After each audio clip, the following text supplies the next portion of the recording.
안녕하세요. 오늘도 주님의 은혜와 평강이 우리 성도님들에게 함께 하시기를 주님의 이름으로 축복합니다. 오늘 우리가 함께 나눌 하나님의 말씀은 고린도전서 10장 14절로 22절입니다. 그런즉 내 사랑하는 자들아 우상 숭배하는 일을 피하라. 나는 지혜 있는 자들에게 말함과 같이 하노니 너희는 내가 이르는 말을 스스로 판단하라. 우리가 축복하는 바 축복의 자는 그리스도의 피에 참여함이 아니며 우리가 떼는 떡은 그리스도의 몸에 참여함이 아니냐. 떡이 하나요 많은 우리가 한 몸이니 이는 우리가 다 한 떡에 참여함이라. 육신을 따라 난 이스라엘을 보라. 제물을 먹는 자들이 제단에 참여하는 자들이 아니냐. 그런즉 내가 무엇을 말하느냐. 우상의 제물은 무엇이며 우상은 무엇이냐. 무릇 이방인이 제사하는 것은 귀신에게 하는 것이요 하나님께 제사하는 것이 아니니 나는 너희가 귀신과 교제하는 자가 되기를 원하지 아니하노라. 너희가 주의 잔과 귀신의 잔을 겸하여 마시지 못하고 주의 식탁과 귀신의 식탁에 겸하여 참여하지 못하리라. 그러면 우리가 주를 노여워하시게 하겠느냐? 우리가 주보다 강한 자냐? 아멘. 구별된 성도라는 말씀의 제목으로 오늘 본문을 함께 살펴보려고 합니다. 8장 이하에서부터 계속 바울은 우상 제물에 대해서 이야기를 하고 있습니다.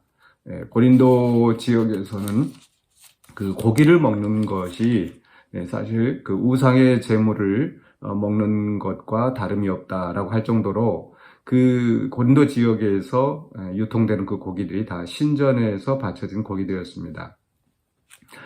그런데 더 큰 문제는 바로 이 신전에서 항상 제물을 드리고, 그러니까 우상 앞에 제물을 드리고, 또 그 신전에서 이 고기를 먹는 그런 습관들이 있는데, 크리스찬 성도라고 하는 사람들이 그 신전에서 그렇게 거리낌 없이 고기를 먹는 그런 일들도 있었다라는 겁니다. 앞에서 나왔던 것처럼 그렇게 하는 그 사람들의 마음 속에는 어떤 것이 있었냐면 바로 우상은 아무것도 아니기 때문에 뭐 이런 건 상관이 없다. 뭐 이런 건 우리 옛날 조상부터 해오던 그런 문화이다, 습관이다. 뭐 이게 무슨 문제겠느냐라고 하면서 그저 거리낌 없이 고기를 먹었었다라는 거죠. 거기에 대해서 이제 바울은 그런 지식이 다가 아니다. 다른 사람 실족하게 되지 않도록 고기를 먹지 않겠다. 뭐 이렇게 또 먹지 않는 것이 좋다. 이런 권고를 하였었죠. 근데 오늘 말씀 속에서는 그보다 더 강력하게 그렇게 신전에서 그렇게 음식을 먹는 것, 이런 것들이 오히려 귀신과 교제하는 것이다. 그렇죠? 20절에서 무릇 이방인이 제사하는 것은 귀신에게 하는 것이요 하나님께 제사하는 것이 아니니 나는 너희가 귀신과 교제하는 자가 되기를 원하지 아니하노라. 우상, 귀신은 아무것도 아니라고 하면서 이렇게 말하는 것이 이상하게 들릴지도 모르겠습니다. 귀신이 아무것도 아닌데 어떻게 귀신과 교제하느냐, 그렇게 생각할 수도 있겠는데, 그러나, 제사하는 신전에서 고기를 먹는 것 자체가 그 제사에 참여하는 것이 된다라는 거죠. 그 이유로서, 바울은 우리 두 가지 예를, 바로 성도들이 참여하는 두 가지 예를 들고 있습니다. 하나는 바로 16절로 17절에서는 바로 신약시대의 성도들이 성찬을 통하여서 바로 그리스도와 함께 연합하는 것, 즉 우리가 성찬의 잔을 마시는 것은 그의 피에 참여하는 것이고 그의 떡을 먹는 것은 그의 몸에 참여하는 것이 아니냐. 그래서 우리는 성찬을 통해서 그리스도와 연합을 하고, 또 두 번째 예는 바로 18절입니다. 이스라엘에 대해서, 구약의 제도에 대해서 육신을 따라 난 이스라엘 보라, 제물을 먹는 자들이 제단에 참여하는 자들이 아니냐. 제사장들이 제사를 드리고 난 다음에 그 제물을 먹는다든지, 또는 그 제사에 참여하였던 자들이 화목제를 먹는 것, 그것은 바로 그 제물을 먹는 것은 그 제사와 별개의 것이 아니라 그 제사에 참여하는 것이다라는 거죠. 그런 의미에서 볼 때 바로 이 신전에서 또 특히 우상의 제물을 먹는 것은 그 우상과 연합하는 그런 것으로 보여질 수 있다라는 거. 그렇기 때문에 우리 성도들은 바로 그리스도와 함께하는 자로서 또 하나님께 예배하는 자로서 바로 그 우상의 제물을 먹는 것, 또 특히 그 신전에서 우상을 먹는 것을 하는 것은 그 우상 숭배하는 것과 같기 때문에 그렇게 해서는 안 된다라는 거죠. 그렇다면 오늘 우리가 이 말씀을 우리에게 어떻게 적용할 것인가?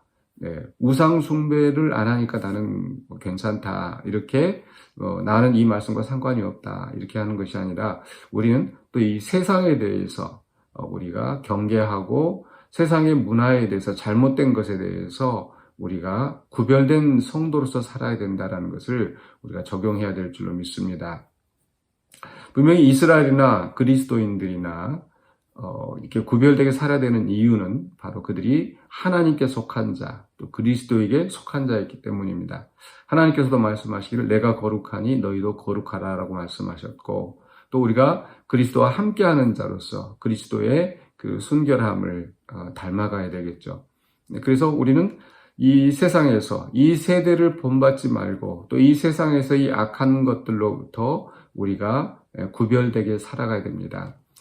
고린도 교인들도 아마 그랬을 겁니다. 이것은 하나의 문화이다. 우리 조상들로 배우던 우리의 사회 습관이고, 다른 사람들도 다 그렇게 하는데, 이게 무슨 상관이냐. 이럴 수 있었을 겁니다.